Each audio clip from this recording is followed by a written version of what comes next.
Hola, buenas tardes. Buenas tardes. ¿Se escucha bien, Eugenia? Sí, perfecto. Bueno, vamos a esperar un minuto más para empezar la clase.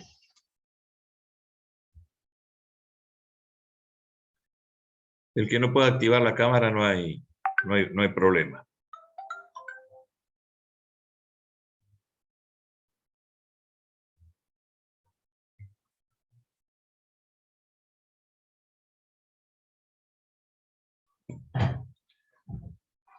Bueno, hoy el cronograma me pide que les hable de obligaciones principales y accesorias. Es un tema sencillo que va a ser más que nada un pequeño repaso, porque ya hablamos del tema cuando hablamos de la cláusula penal. Y después vamos a entrar en el tema de la transmisión de derechos, que comprende tanto la cesión de créditos como la cesión de deudas, como la cesión de posición contractual. Con respecto al primero, la cesión de las obligaciones principales y accesorias, ahí van a ustedes encontrar que hay dos artículos involucrados en el Código Civil, que son el 856 y el 857. El 856 define a la obligación principal como aquella cuya existencia, régimen jurídico, eficacia o desarrollo funcional no dependa de ninguna otra obligación. En consecuencia, la obligación accesoria, a contrario sensu, va a ser aquella cuya existencia, régimen jurídico, eficacia o desarrollo funcional sí dependa de otra obligación a la cual le debe su existencia. Entonces, esto estaba legislado en el Código de Vélez, en el artículo 523, y Vélez ahí decía que la obligación principal era la que no dependía de ninguna otra, y la accesoria era aquella cuya existencia dependía de la existencia de una obligación principal. Bueno, del principio de accesoriedad se derivan un principio básico que se puede doblar en dos partes. Este principio es que la nulidad o la extinción de la obligación principal implica o genera la nulidad o extinción de la obligación accesoria. Y a la inversa, la nulidad o cancelación o extinción de la obligación accesoria no genera la nulidad o la existencia de la obligación principal. Dentro del Código Civil, como casos típicos de obligaciones accesorias, tenemos la cláusula penal, que ya hemos analizado y estudiado en profundidad en la primera parte del cuatrimestre, y ahí vimos los principios que derivaban de la accesoriedad y cuáles eran las excepciones. Enumeramos la cláusula penal que accedía a una obligación moral o las llamadas antiguas obligaciones naturales, o también el caso de la cláusula penal ilícita o contraria a la moral y a las buenas costumbres, que como contrariaba los principios del objeto de la obligación, como sanción generaba la extinción de la obligación principal. Salvo esos casos de excepción, la regla se aplica a rajatabla a todo el resto de los supuestos. Aparte de la cláusula penal como típica obligación accesoria, tenemos los derechos reales de garantías, la prenda y la hipoteca, que también generan obligaciones accesorias, y dentro de las llamadas garantías personales tenemos a la fianza. Todas estos contratos o estos derechos reales de garantía son accesorios de una obligación principal. Por ejemplo, un mutuo, que es un contrato de préstamo de dinero que genera la obligación de parte del mutuario de restituirle el dinero prestado al mutuante, puede estar garantizado con una hipoteca, que es un derecho real de garantía que se genera sobre un inmueble. Entonces ahí la obligación principal es la que nace del contrato de mutuo, y la obligación accesoria es la que nace del contrato de hipoteca. Lo mismo sería si en vez de garantizarse la obligación del mutuario con un derecho real, como la hipoteca o la prenda, lo garantizara a otra persona en forma personal a través de un contrato de fianza. El contrato celebrado entre el acreedor y el fiador, que garantiza el cumplimiento de las prestaciones por parte del deudor, es un contrato accesorio y se juega por este principio.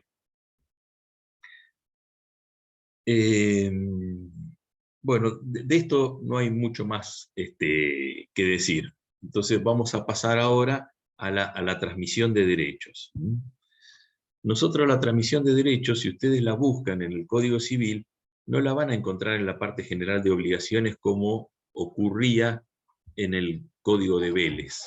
Cuando nosotros leíamos el Código de Vélez-Arfield, dentro de la parte general de obligaciones encontrábamos la cesión de deudas, la cesión de créditos, pero ahora los nuevos codificadores han decidido cambiar la metodología y la regulan como un contrato. O sea que si ustedes quieren ver esto en el Código Civil, tienen que ir a la parte especial de contratos. Toda la materia de contratos se encuentra regulada a continuación de las obligaciones y hay una parte general que tiene disposiciones sobre los contratos en general, y después hay una parte especial en la que se regulan cada uno de los contratos en particular. Ahí por el número 16 o 17, no me acuerdo exactamente cuál de ellos, cuál es el número, se legisla el contrato de cesión. Este contrato de cesión sería el género y va a abarcar 3 especies. La primera sería la cesión de créditos, la segunda, la cesión de deudas, y la tercera es la cesión de posición contractual. Algunos autores critican esta metodología. Les menciono que todo esto arranca en el artículo 1614, y en el caso de la cesión de créditos se extiende hasta el 1631. A partir de ahí comienza la cesión de deudas hasta el artículo 1635, y por último está la cesión de posición contractual desde el 1636 al 1640. Algunos autores critican esta metodología adoptada en el Código Civil vigente, el Código Civil y Comercial vigente, porque entienden que debió hacerse una parte general del contrato de cesión y luego establecer normas específicas para cada una de sus especies. Bueno, es una cuestión opinable. En concreto, nosotros hoy tenemos que el contrato de cesión arranca con la cesión de créditos, y luego sigue con la cesión de deudas, y luego con la cesión de posición contractual. Y lo concreto es que las disposiciones de uno y otro son aplicables recíprocamente en tanto y en cuanto resulten compatibles, como así sucede con otros contratos que ahora les voy a mencionar.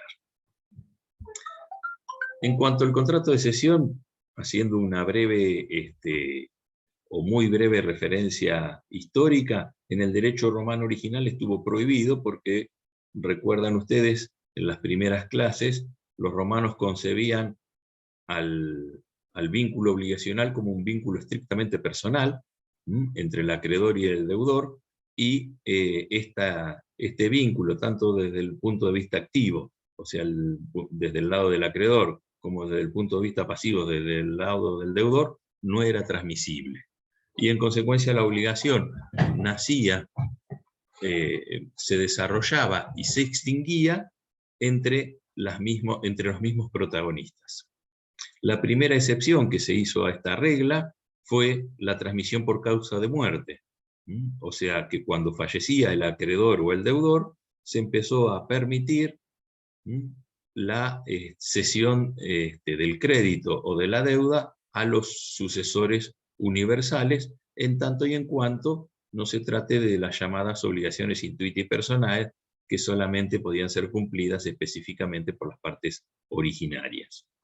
Posteriormente aparecieron distintas figuras como la delegatio, o se vendría a ser la delegación, o la procuratio in re suba, que vendría a ser como una especie de mandato que se le otorgaba a otra persona para que ejerciera los derechos del acreedor en una instancia procesal, que fueron haciendo que este principio se atemperara y que los derechos se pudiesen transmitir.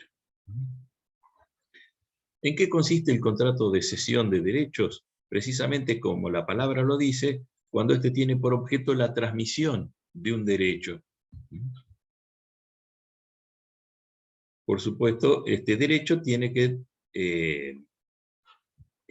contener o cumplir con los requisitos del objeto de la obligación. O sea, debe ser posible, tanto desde el punto de vista físico como jurídico, debe tener contenido patrimonial, tiene que presentar un interés para el acreedor, o sea, no debe ser ilícito ni contrario a la moral ni a las buenas costumbres. O sea, debe cumplir con todos los requisitos del objeto. Y tiene precisamente como objeto bienes intangibles. Lo que dice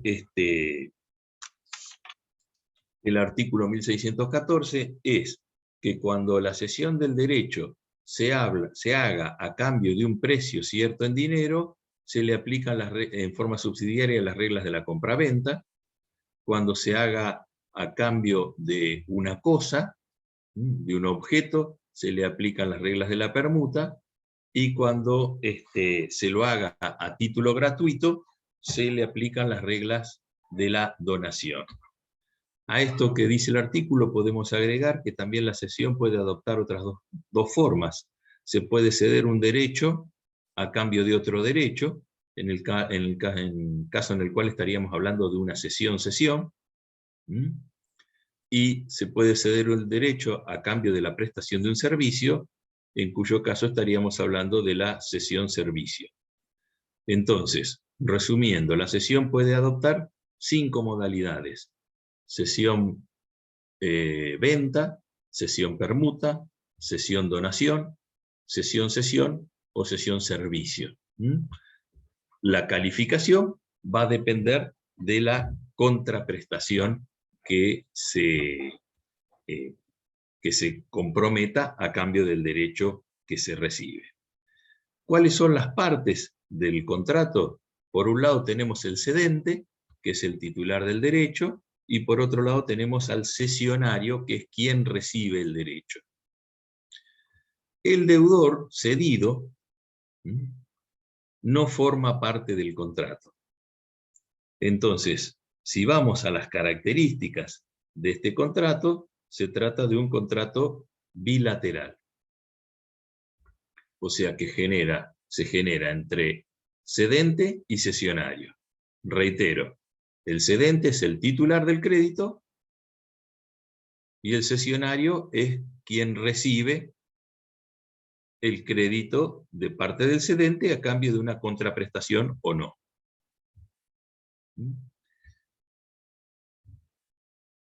En cuanto a si se trata de un contrato unilateral o bilateral, hay discusión entre los autores, porque algunos dicen que se trata, que el contrato es unilateral, ya que solamente genera obligaciones para el cesionario, que es quien recibe el crédito, que es quien tiene que cumplir con la contraprestación. Y si se tratase de una cesión gratuita, o sea, de una cesión donación, no generaba obligaciones para ninguna de las partes.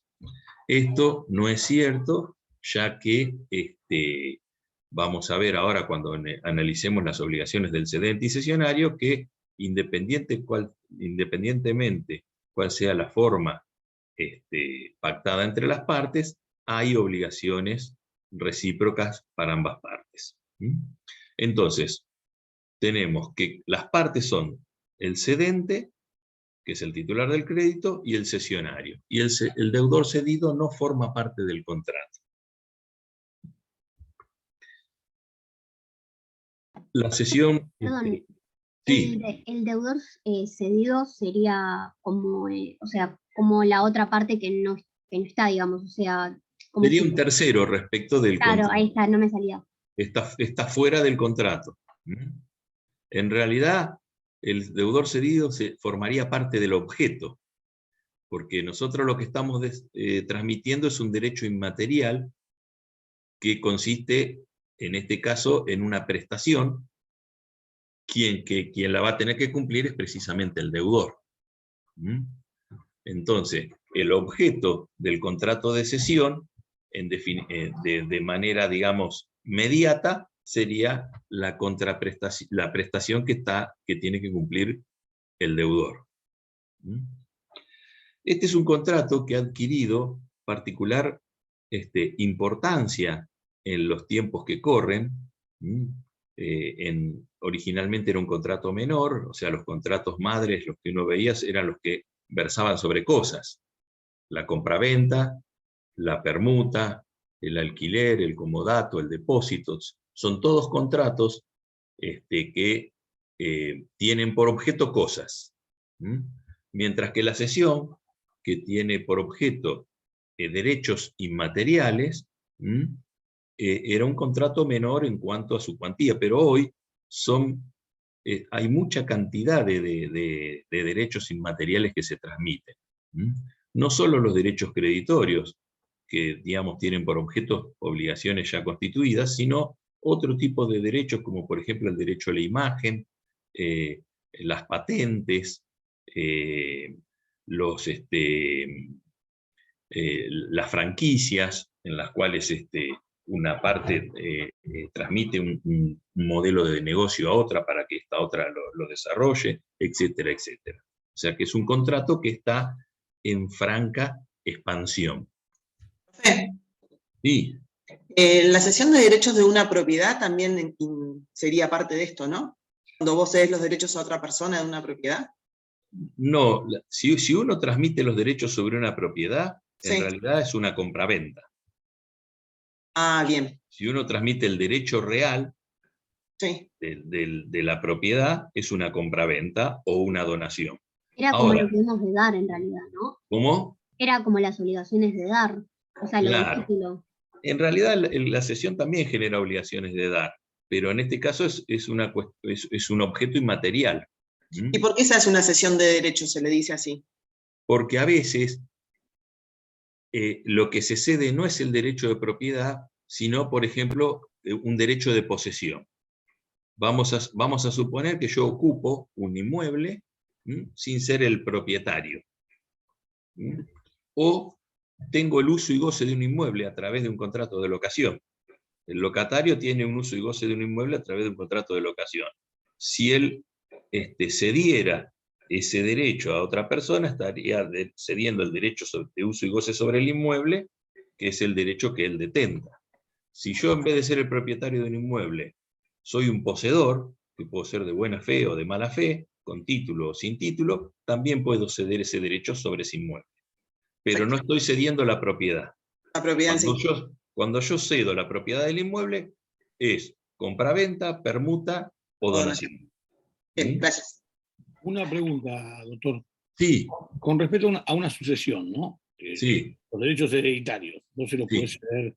Por ejemplo, dos hermanos pueden llegar a un acuerdo, pues tomás, yo te doy la parte mía, se cedo el derecho. La transmisión de la propiedad se hace cuando se hace la declaratoria o la escritura del dominio, el nombre del nuevo titular.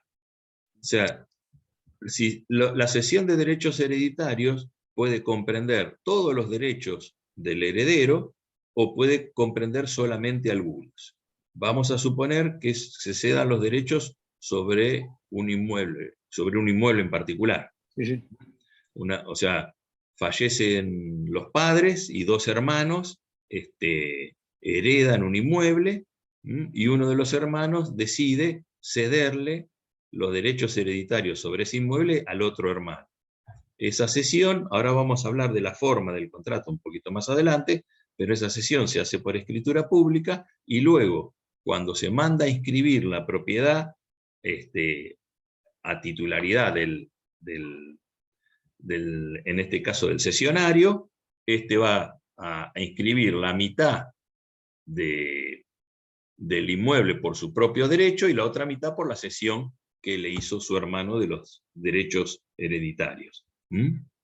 O sea que el contrato en sí no tiene por objeto el inmueble, tiene por objeto la cesión de los derechos, y esos derechos luego se van a concretar en la prestación. Ustedes piensen que, hagan una abstracción y piensen que lo que le están cediendo es los derechos sobre una obligación. Yo tengo derechos para que se escriture ese inmueble a mi nombre, entonces cedo esos derechos y luego esta otra persona va a concretar la prestación cuando el objeto del contrato original se cumpla, no el de la cesión. ¿Bien? Entonces, para ir ordenando la exposición, en cuanto a los caracteres que tiene este contrato, es un contrato traslativo, porque justamente tiene por objeto transmitir derechos de una parte a otra. Puede ser unilateral o bilateral, según genere o no obligaciones a cargo de ambas partes o a cargo de una de ellas. Esto va a estar relacionado con que sea gratuito u oneroso. Va a ser gratuito cuando se haga sin contraprestación, adoptando la figura de una donación, y va a ser oneroso cuando sea a cambio de una contraprestación por cualquiera de las formas que les mencioné antes. Se trata de un contrato nominado porque se encuentra legislado y regulado en el Código Civil. Se trata de un contrato formal, porque ahora vamos a ver que requiere una forma específica para su concreción. Tenemos una regla en cuanto a la forma y vamos a tener excepciones por defecto y por exceso, que ahora se las voy a mencionar.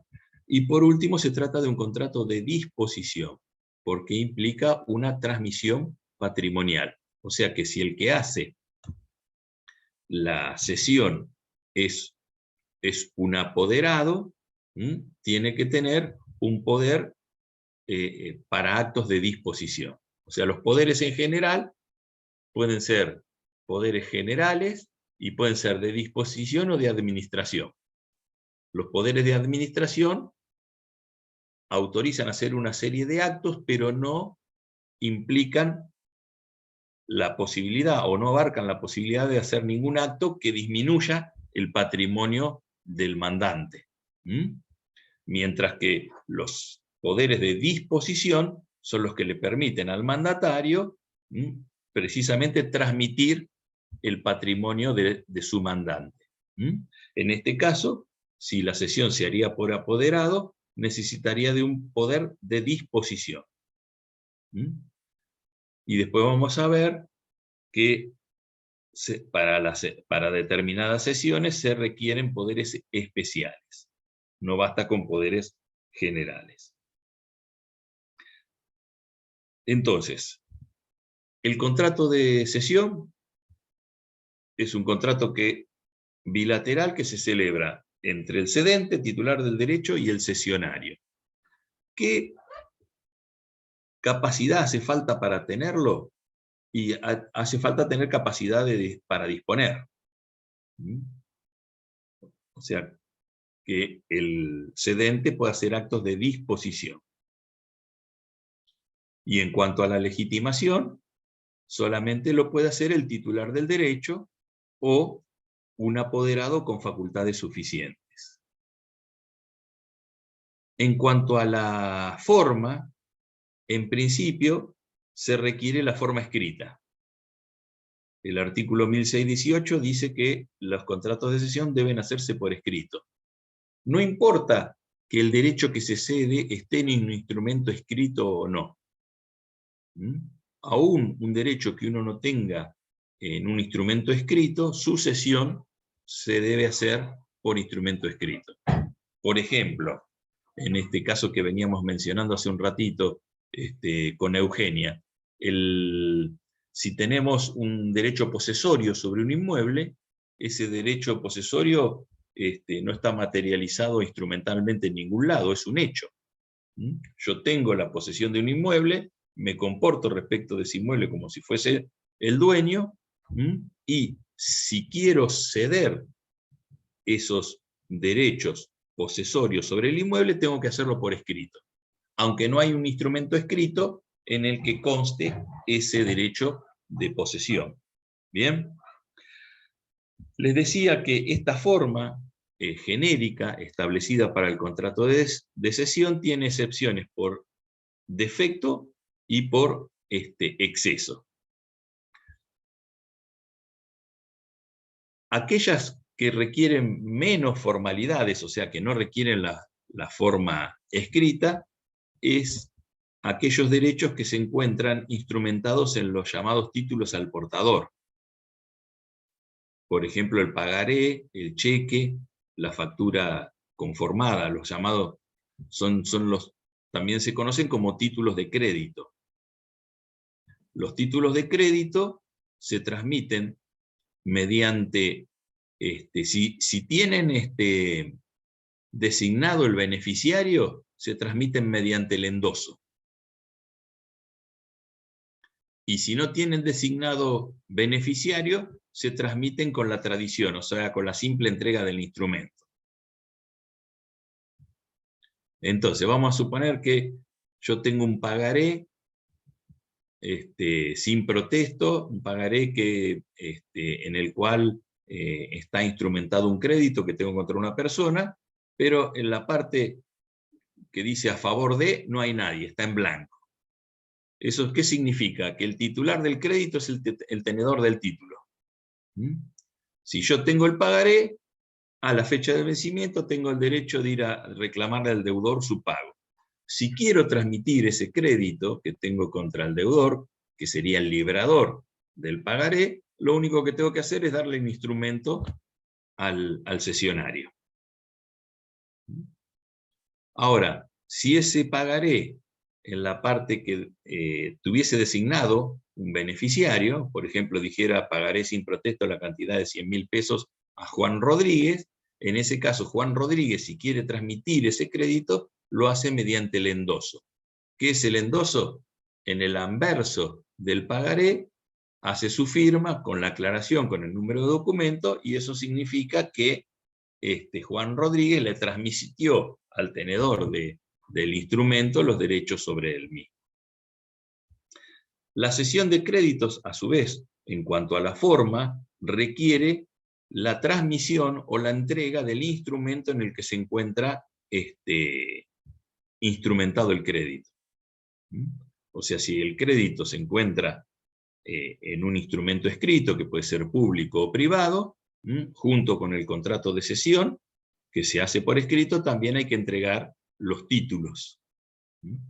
Si la cesión fuese parcial, o sea, si yo supongamos tengo un contrato de mutuo, por el cual el mutuario me tiene que pagar una determinada cantidad de dinero al vencimiento del plazo establecido en el contrato, y yo quisiera ceder parcialmente los derechos que tengo respecto de mi deudor, lo que hago es un instrumento escrito, y en vez de entregarle el instrumento, porque no pueden tener los dos al mismo tiempo el instrumento, lo que se hace es una copia y se certifica.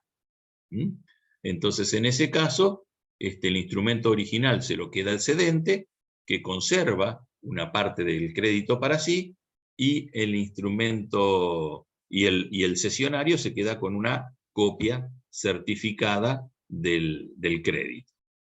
Cuando se cede parcialmente el crédito, esto no genera ninguna prioridad respecto de ninguno de los dos acreedores. O sea, los nuevos acreedores son el acreedor original, que es el cedente, y el segundo acreedor, que sería el cesionario.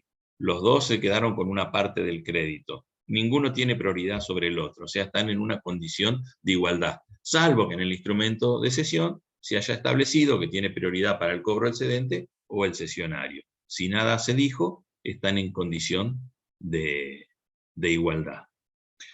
Y en cuanto a las formas por exceso, o sea, cuando se exige una forma mayor que la forma escrita, es el caso de los derechos hereditarios que mencionaba hace un rato Carlos. Cuando se ceden derechos hereditarios, esto debe hacerse por escritura pública. También debe hacerse por escritura pública la cesión de derechos litigiosos. ¿Qué son los derechos litigiosos? Los que se encuentran discutidos en juicio. Vamos a suponer que yo inicié un juicio a una empresa para cobrar daños y perjuicios, y quiero ceder esos derechos a otro.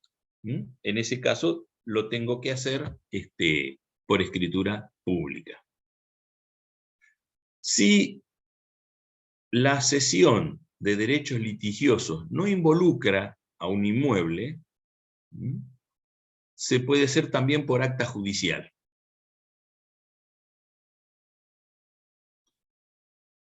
En el acta judicial, las partes se presentan en el juzgado y entregan el instrumento, y su firma es ratificada delante del actuario, que sería el secretario del juzgado, que es el que le da fe a los instrumentos judiciales.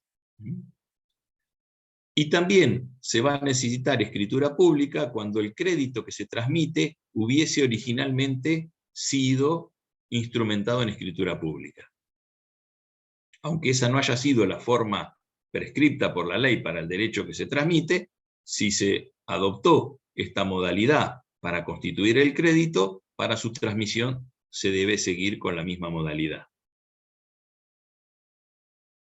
Y por otra parte, también se va a requerir la escritura pública cuando la cesión de derechos involucre inmuebles.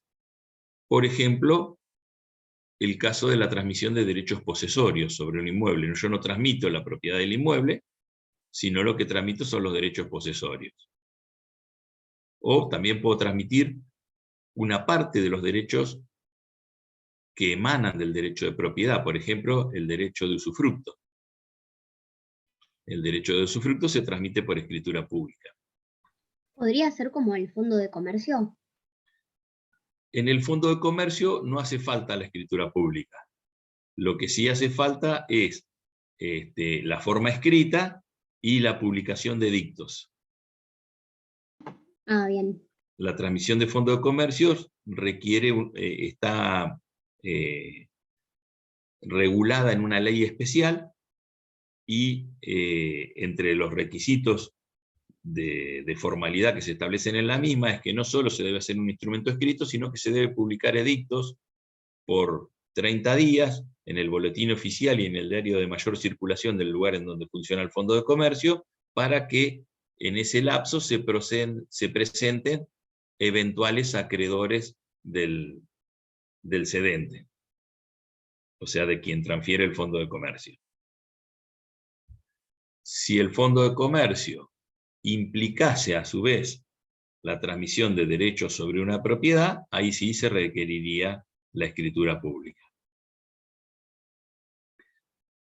Bueno, los efectos entre las partes, se trata de un contrato consensual. Antes, que ustedes todavía, obviamente, si están en obligaciones, que el contrato no han visto, pero dentro de la clasificación de los contratos, según el momento en que producían efectos, los contratos se clasifican en consensuales y reales. Los contratos consensuales son aquellos que producen efectos desde que se produce el acuerdo de voluntades. Mientras que los contratos reales son aquellos que requieren o requerían en su momento la entrega del objeto, de la cosa del contrato. Por ejemplo, ahora en el Código Civil actual, en el Código Civil y Comercial, desaparecieron los contratos reales, son todos contratos consensuales. Pero en el Código de Vélez estaba, por ejemplo, el contrato de comodato, que es el préstamo gratuito, el contrato de depósito, el contrato de renta vitalicia, oneroso. Todos esos eran contratos reales, o sea que exigían la entrega de la cosa para que el contrato naciera. En contrato de mutuo también, o sea, yo podía, para que el contrato de mutuo tuviese efectos, comenzaba a correr desde que se hacía la entrega del dinero, del dinero entregado en préstamo. Si no se entregaba el dinero, el contrato no era un contrato de mutuo, sino promesa de mutuo. Bueno, toda esa clasificación bipartita de los contratos que existía en el Código de Vélez desapareció en el Código Civil y Comercial. O sea, que ahora son todos contratos consensuales. ¿Esto qué significa? Que el contrato de cesión produce efectos desde que las partes se ponen de acuerdo y cumplen con la formalidad establecida para la celebración del mismo. Ahora bien, en lo que respecta a la oponibilidad a terceros, o sea, cuando el contrato es oponible a terceros, es necesario que se notifique al deudor cedido. O sea, que el contrato adquiere publicidad cuando las partes notifican al deudor cedido. La puede notificar el cedente o la puede notificar el cesionario. Lo importante no es quién hace la notificación, sino que esta notificación sea fehaciente. O sea, que se haga con carta documento o por cualquier medio que permita su prueba. Entonces, si se diese un conflicto en el cual el cedente hubiese cedido sus derechos a varios cesionarios, el que va a tener mejor derecho es aquel que primero hubiese notificado al deudor. No aquel que tenga la cesión de época más antigua, sino aquel que haya notificado primero al deudor. Si el crédito que se cedió hubiese sido embargado por acreedores del cedente, va a tener prioridad. Si la notificación al deudor se hizo antes del embargo, va a tener prioridad el cesionario. Si la notificación al deudor se hizo con posterioridad al embargo, va a tener prioridad el acreedor embargante.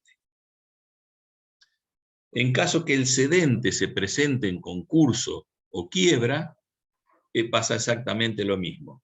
Si la declaración de concurso o quiebra se realiza con anterioridad a la notificación del deudor, los acreedores del cedente van a tener prioridad sobre el cesionario. Mientras que si la declaración del concurso o quiebra se realiza con posterioridad a la notificación al deudor, va a tener prioridad el cesionario. Por último, si varias cesiones se hubiesen notificado al deudor el mismo día, sin importar el horario en que se haya hecho, todos concurren a prorrata. O sea, todos tienen la misma prioridad. Esto es porque los plazos en derechos no se computan por horas, sino por días. Esta es una cuestión que tenganla presente para cualquier situación de índole procesal o legal que se les presente. Da lo mismo que se haya notificado a las 0 horas y 1 minuto que se haya notificado a las 23 horas y 59 minutos.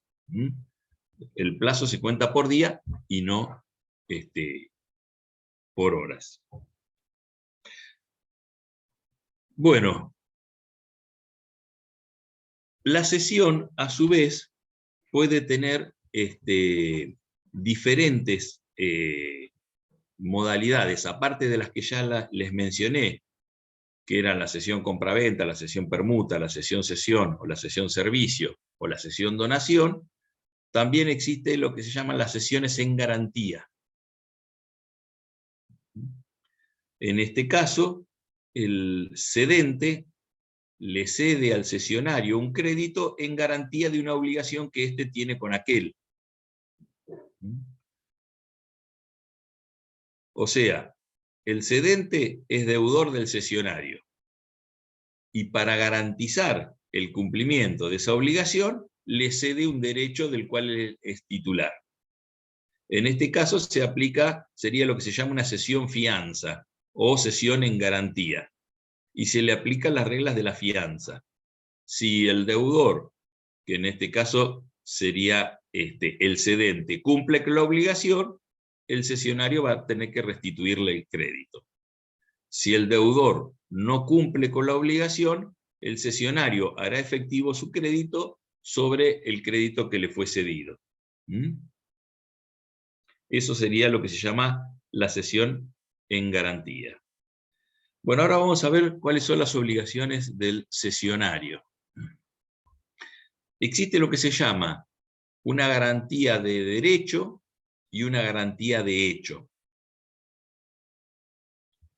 La garantía de derecho se debe siempre, salvo una excepción que ahora les voy a mencionar, y la garantía de hecho se debe solamente en casos específicos.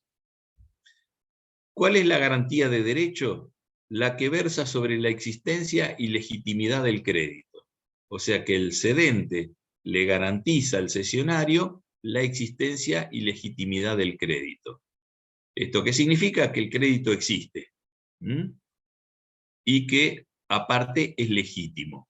No está afectado por ningún vicio que pueda generar su nulidad absoluta o relativa.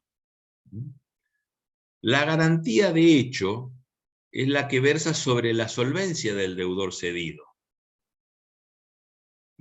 O sea, esto sería si el cedente le garantizara al cesionario que el deudor cedido le va a pagar.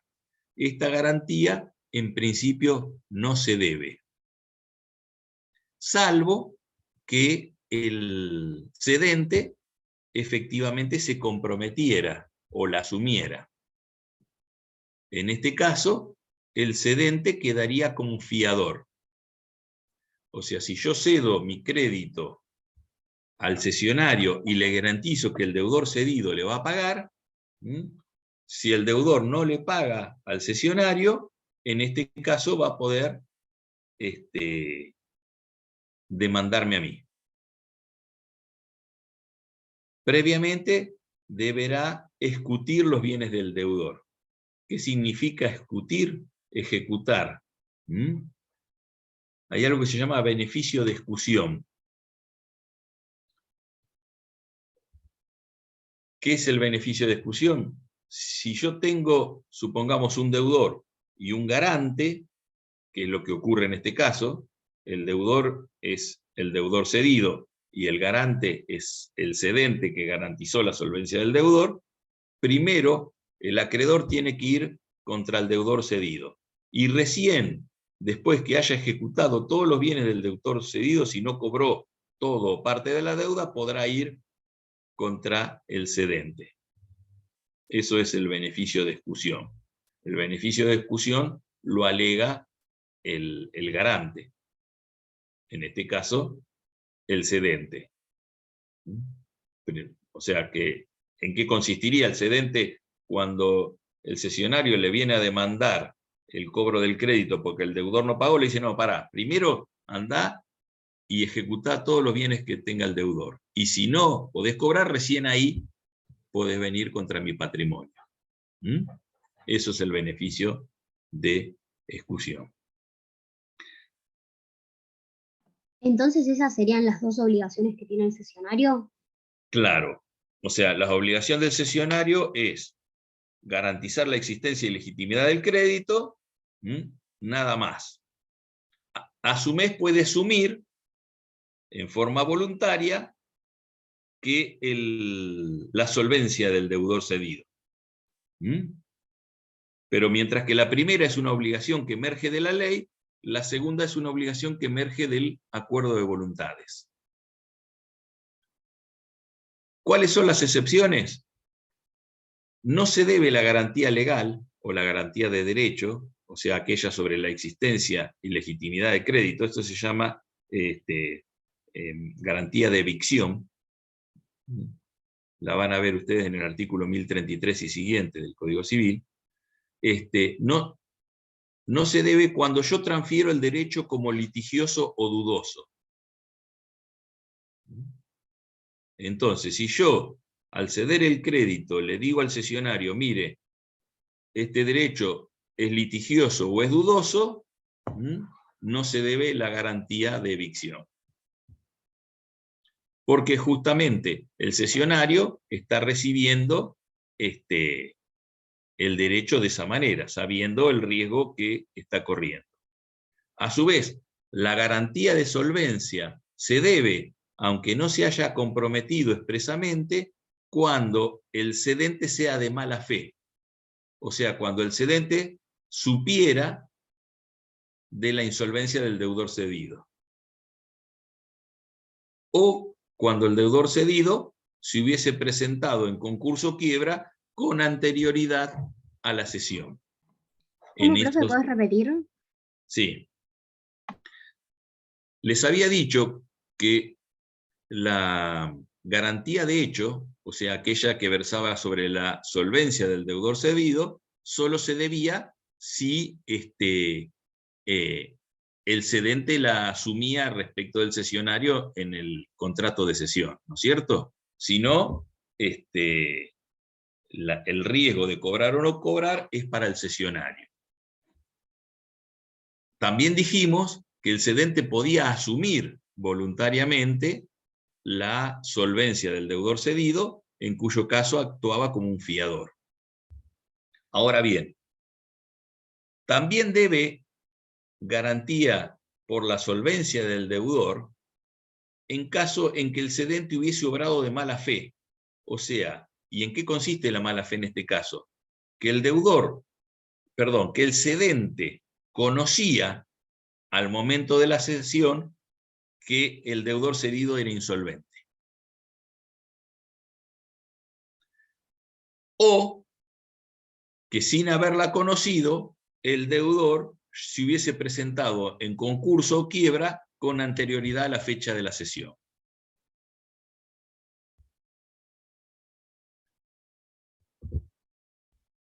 Entonces, resumiendo, la garantía de derecho, o sea, la garantía de evicción, se debe siempre, salvo que el derecho se transmita como litigioso o dudoso. La garantía de hecho, que es la que versa sobre la solvencia del deudor, no se debe nunca, salvo que el cedente la haya asumido expresamente o salvo que hubiese actuado de mala fe o que la insolvencia fuese pública y notoria con anterioridad a la cesión, que es cuando se presentó en concurso o quiebra.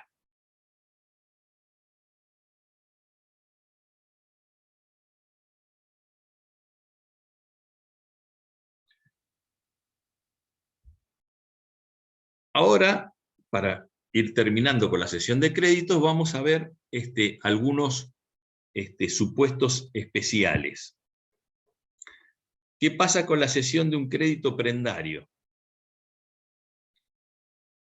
Existen dos tipos de prendas. La prenda con registro, que es aquella que recae sobre bienes muebles registrables. Por ejemplo, el caso típico es el de los automotores. También pueden ser las aeronaves y los buques que superan determinadas dimensiones. En este caso, la prenda, que es un derecho real de garantía, se concreta con una inscripción registral.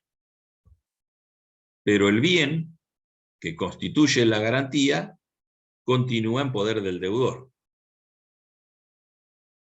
Seguramente alguno de ustedes habrá comprado un auto a crédito o por plan de ahorro y han visto que le entregan el auto y que el auto queda prendado.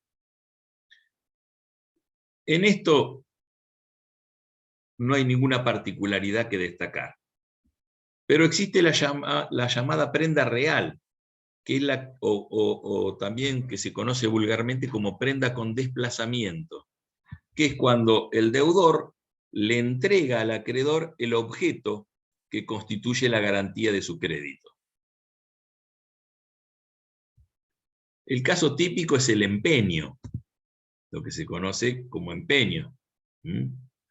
Esos negocitos que están ahí en la Galería 2001 frente al casino. Hay una persona ahí que estuvo jugándole al 8 toda la noche, no tuvo suerte, se entusiasmó y decidió agarrar el Rolex, cruzó enfrente y vio cuánta plata le prestaban.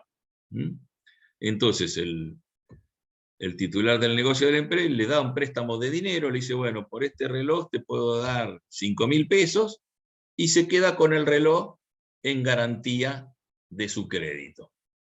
¿Esto qué significa? Que cuando el deudor vuelva y le devuelva los 5.000 pesos más los intereses, le va a restituir el reloj, el Rolex. Mientras tanto, lo tiene en garantía. Entonces, ¿qué pasaría si el titular del crédito, en este caso el que recibió el reloj en empeño, quisiera ceder su derecho a otro acreedor? Nosotros vimos al principio que el contrato de cesión de crédito se celebra entre cedente y cesionario, o sea que el deudor cedido no participa. En este caso, el dueño del reloj, que es el deudor, el que tiene que restituir la suma de dinero más los intereses, no forma parte del contrato.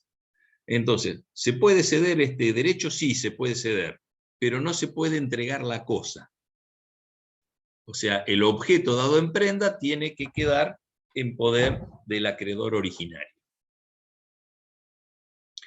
Esa es la particularidad que tiene la cesión de créditos cuando el crédito que se cede está prendado, con una prenda con desplazamiento, o sea, con una prenda concretada sobre la entrega efectiva de una cosa.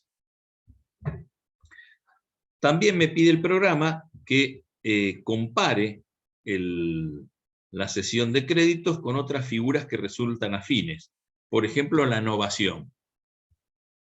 Todavía no vimos novación porque es uno de los medios de extinción que vamos a estudiar dentro de poco, pero la novación se da cuando se extingue una obligación para crear una nueva. Es extinción de una obligación, por eso es un medio de extinción, para crear una nueva. Y a su vez hay dos tipos de novaciones, la novación subjetiva y la novación objetiva. La novación subjetiva es cuando se cambia el acreedor, el deudor o ambos al mismo tiempo. Y la novación objetiva es cuando se cambia el objeto de la obligación o la causa de la obligación. Entonces, existe cierta similitud entre la cesión de créditos con la novación subjetiva por cambio de acreedor. Entonces, en la cesión de créditos, el cedente le cede ese crédito al cesionario. ¿Esto qué significa? Que el cesionario va a ser el nuevo acreedor y es el que va a tener derecho a la prestación respecto del deudor. En la cesión, en la novación subjetiva por cambio de acreedor, se saca un acreedor y se pone uno nuevo, con lo cual el nuevo acreedor es el que tiene derecho a reclamarle la prestación al deudor. Desde este punto de vista funcional no hay ninguna diferencia. O sea, ambos institutos producen el mismo resultado, pero existen diferencias entre uno y otro.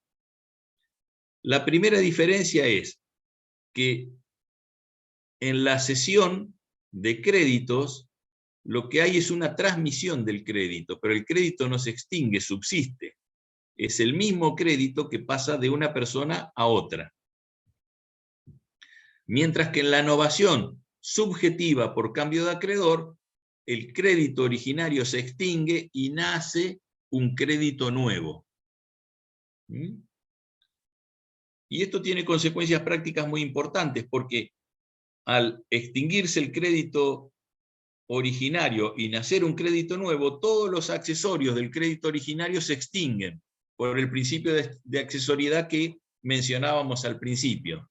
O sea que si el crédito originario hubiese tenido garantías o privilegios, etcétera, etcétera, se pierden con la extinción. La segunda diferencia, muy importante, es que en la cesión de créditos no hace falta el asentimiento del deudor. Ya dijimos que el deudor es un tercero respecto del contrato de cesión, no forma parte del contrato. Mientras que en la novación subjetiva por cambio de acreedor tiene que ser aceptada por el deudor. La novación es un contrato de 3 partes. Tiene que intervenir en su instrumentación el acreedor originario, el deudor y el nuevo acreedor. O sea, es un negocio que involucra a las 3 partes, mientras que la cesión es un negocio que involucra a 2 partes. Algo que me olvidé, que se los tendría que haber dicho al principio, es que la cesión es un negocio que tiene en general un carácter especulativo. Y la utilidad práctica de este contrato es que el acreedor puede acceder al crédito antes de su vencimiento, mientras que el cesionario seguramente va a obtener una ventaja patrimonial pagando un importe por el crédito que recibe menor al del crédito.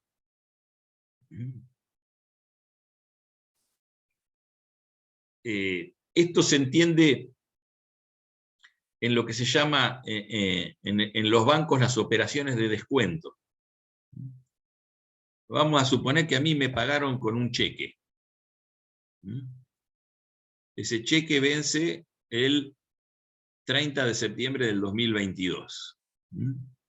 Entonces yo tengo un instrumento en el cual me habilita el 30 de septiembre de 2022 a depositar ese cheque y a recibir a cambio la cantidad de dinero indicada en el mismo.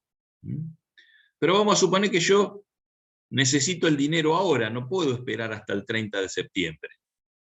Voy al banco y si tengo una carpeta de crédito abierta, o sea, si el banco confía en mi solvencia, yo le dejo el cheque al banco y el banco me va a adelantar el dinero, pero va a descontar, por eso se llaman operaciones de descuento, va a descontar los intereses desde la fecha que me da el dinero hasta la fecha del vencimiento del instrumento. Entonces, supongamos que el interés mensual sea del 5% y faltaran 2 meses, y el crédito fuera por 100.000, va a decir 5% más 5% son el 10%, me va a dar 90.000 pesos menos los gastos administrativos y todo lo que te cobra el banco, me voy a ir del banco con 85.000 pesos. O sea que yo al banco le dejé un título de crédito por 100.000 y me fui con 85.000 en efectivo. Entonces, para el banco hizo un negocio financiero, porque justamente actuó conforme su objeto, que es ganar dinero con el préstamo de dinero. El día 30 va a depositar el cheque y le van a ingresar a su cuenta los 100.000 pesos, mientras que él entregó 85 a cambio del mismo 2 meses antes. Entonces, ese es el fin que tiene el contrato de cesión de créditos en general, y de ahí su utilidad, porque le permite al acreedor de un crédito a futuro acceder a la prestación de manera anticipada y le permite al cesionario, entregando una cantidad menor, luego obtener una diferencia por esa cesión. Y esto viene a colación con la comparación que tengo que hacer ahora, que es con el pago por subrogación. Recuerdan que cuando vimos el pago por terceros, el tercero que pagaba con el consentimiento, el tercero interesado, en cualquier circunstancia, que pagaba el crédito del deudor, se subrogaban los derechos del acreedor.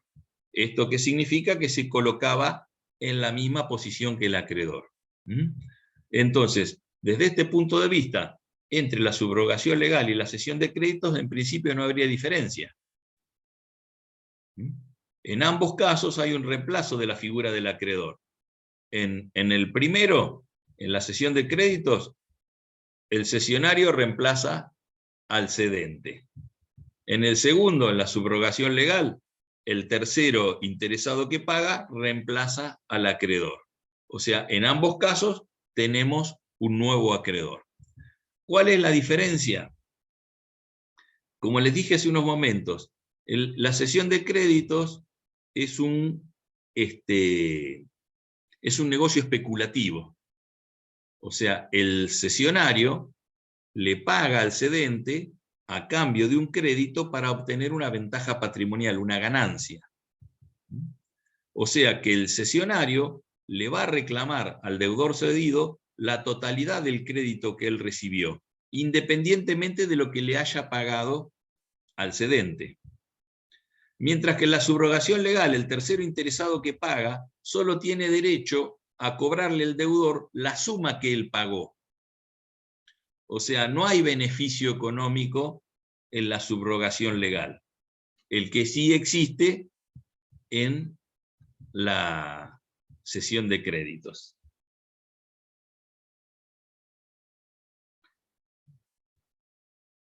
Bueno, por último, acá el programa me pide que les mencione lo que se llama la cesión impropia.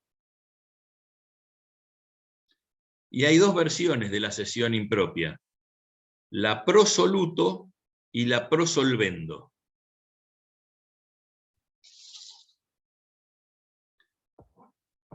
Obviamente están haciendo referencias a locuciones latinas.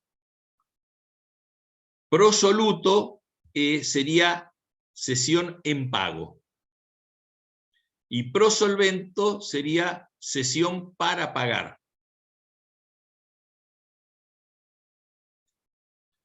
Ahora vamos a ver cuáles son las diferencias.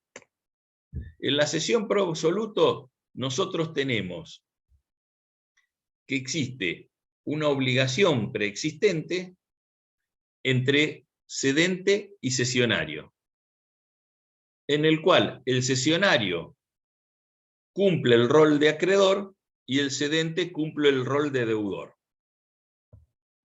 ¿Me van siguiendo hasta ahí? Tenemos una obligación en la cual hay un acreedor y un deudor. El deudor, para cumplir con la prestación respecto del acreedor, le cede un crédito en pago. Sería una especie de dación en pago. En vez de cumplir con la prestación, le da un crédito del cual él es titular. Eso se llama cesión pro soluto. Con la cesión del crédito, cancela la obligación anterior. Bien. La cesión pro solvendo se da la misma situación, Perdón, pero nada una más pregunta. que... Sí, O sea, digamos, le cede un crédito para cancelar esa obligación, pero Sí. ¿no sería como o sea, una asimilación a la innovación porque con una nueva obligación está cancelando otra? O sea, sería como... no, porque no es una dación en pago. Cuando el acreedor acepta recibir un objeto diferente y da por cancelada la obligación. En la novación se extingue una obligación y nace otra. Ah, bien, bien. En Acá este no nos- caso se transmite un derecho para cancelar la obligación. No nace ninguna, digamos, se extingue ahí la obligación. La obligación que existía entre acreedor y deudor se extingue. ¿Cómo se extingue? Con la transmisión de ese crédito. Sería como una Ahora, obligación de dar, lo que pasa es que se da un crédito. claro, la innovación, la obligación original podía tener cualquier objeto, dar, hacer o no hacer, ¿no es cierto? El deudor, en vez de cumplir con la Profe, prestación... ¿no sería una obligación facultativa? No, porque esto no es una opción previa que tenía la obligación facultativa. Es cuando el deudor puede cancelar la obligación cumpliendo una prestación principal o una accesoria. La obligación facultativa no requiere acuerdo de voluntades posterior, o sea, la facultad ya existe desde el mismo momento en que se inició la obligación. En la dación en pago hay un cambio del objeto de la obligación. Entonces yo le debo 500 pesos. Entonces le digo, mira, en vez de pagarte los 500 pesos, te doy este pagaré que tengo contra fulano de tal por 700. ¿Te va? En vez de vencer ahora, vence dentro de un mes. Y entonces el acreedor acepta. Por eso es dación en pago. Acepta una prestación diferente. ¿En qué consiste esa prestación diferente? En que le está cediendo un crédito, del cual el deudor es titular, o sea que asume el rol de cedente, y el acreedor es quien lo va a recibir asumiendo el rol de cesionario. Es bien simple. El acreedor acepta cancelar su crédito, desinteresarse, recibiendo un crédito que tiene el deudor. Esa sería la cesión prosoluto o cesión impropia. La otra versión de la cesión impropia es la prosolvendo, en la cual el deudor le cede al acreedor un crédito, pero sin cancelar el crédito anterior, sino para que éste cancele el crédito una vez que cobre el crédito cedido. Les dije un trabalengua, lamentablemente no tengo pizarrón acá y ni sé cómo utilizarlo con estos medios informáticos, pero traten de imaginarse la situación. Yo le debo algo a alguien, y en vez de ir y pagarle directamente, le digo, mira, yo tengo este crédito contra fulano, tomá, cobrátelo, y de ahí cancelad mi obligación. Obviamente, si hay un saldo me lo devolverá, y si falta, tendré que poner la diferencia. Entonces, en este caso, el crédito originario no se cancela, como en el caso de la prosoluto, sino que se entrega como una especie de garantía. El cesionario, acreedor del crédito originario, sería como una especie de mandatario que ejerce los derechos de su deudor, se cobra el crédito, de ahí cancela su crédito y si hay una diferencia la devuelve. Profe, ¿no se estaría subrogando? No se subroga porque, digamos, hay un acuerdo expreso. Ah, bien, es un acuerdo entre ellos. Claro, hay un acuerdo entre ellos de manejarse de esta manera. La subrogación sería si el acreedor ejerciera los derechos de su deudor inactivo. No le quiere pagar, tampoco hace nada para cobrar, entonces él va, ejerce los derechos de su deudor para hacer ingresar ese dinero en su patrimonio y luego cancelar. La acción subrogatoria, ¿se acuerdan que la vi? Tiene similitudes, está bien la pregunta que vos hacés, o la asociación que hacés, pero son cosas distintas. En este caso, voluntariamente, el deudor le da al acreedor un crédito del cual es titular para que él gestione el cobro y de ahí se agarre lo que le corresponde. Bien, perfecto. Eso se llama cesión prosolvendo. Para que ustedes lo recuerden, prosoluto sería en pago. Yo le doy la cesión en pago. No importa si cobró o no, si cobra más o se cobra menos. Estoy reemplazando el objeto de la obligación. La prestación original la cambié por un crédito contra otro. Mientras que la prosolvendo le estoy dando un crédito para que, como una especie de mandato, para que esta persona gestione el cobro del crédito y de ahí se cobre su propia obligación. Y luego, no sé, me rendirá cuentas si me tiene que dar un saldo o si resulta una diferencia en su favor. Bueno, el cronograma me dice que termine aquí, pero como todavía nos quedan 20 minutos, me gustaría hablarles un poco de la cesión de deudas, porque es poquito lo que hay que saber al respecto, y son dos temas que están íntimamente relacionados y me parece que no tiene mucho sentido estudiarlos aparte. Profe, lo dio Andrea eso. Ah, ¿ya lo dio Andrea? Sí, bueno. Lo dio el jueves Andrea en la sesión de deudas.